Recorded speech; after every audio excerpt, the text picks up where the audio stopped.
పల్లెటూరు వాతావరణంలో ఎలా ఉంటుందని చెప్పుకుందాం సరదాగా. పల్లెటూరు వాతావరణంలో అందరూ రైతు పారిగా ఉరుకులు పరుగులు పెడుతూ ఉంటారు నాన్న వ్యవసాయం గురించి. కాబట్టి అందరికీ యథావిధిగా ఈ వేప ప్రసాదం చేసుకోవటం అనేది అంత తీరని పని. కొద్దిగా తెలియని వాళ్ళు కూడా ఉంటారు పల్లెటూరు వాతావరణంలో, ఇప్పటికీ కూడా ఉంది ఆ వాతావరణంలో.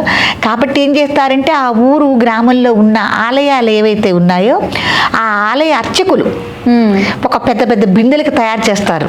అవును, రైతులు ఇస్తారు.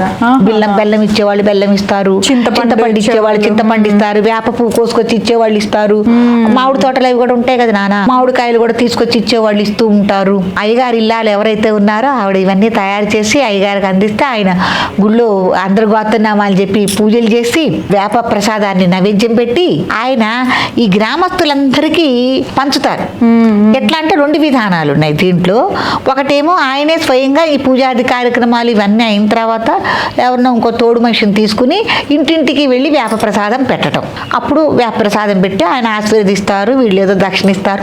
మరి గ్రామాల్లో అయ్యగారికి అదే కదమ్మా జరుగుబాటు. ఈ సంవత్సరాది కోసం కూడా పాపం వాళ్ళు ఎదురు చూస్తున్న రోజులు ఉంటాయి.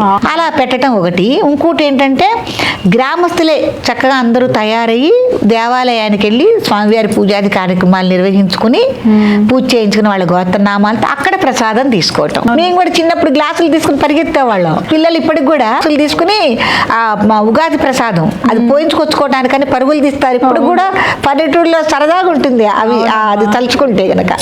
దాంతోనే కొద్దిగా వడపప్పు అవి కూడా తయారు చేసి ప్రసాదాలు ఏదైనా పులిహార కానీ ఒక ఆ ఉగాది ప్రసాదమే కాకుండా పులిహార కానీ ఏమన్నా కూడా తయారు చేస్తారు. ఇంట్లో చేయని వాళ్ళు కూడా పిల్లల్ని పంపించి ఇంటికి తెప్పించుకుని తినే వాళ్ళు కూడా తీసుకునే వాళ్ళు కూడా ఉంటారు.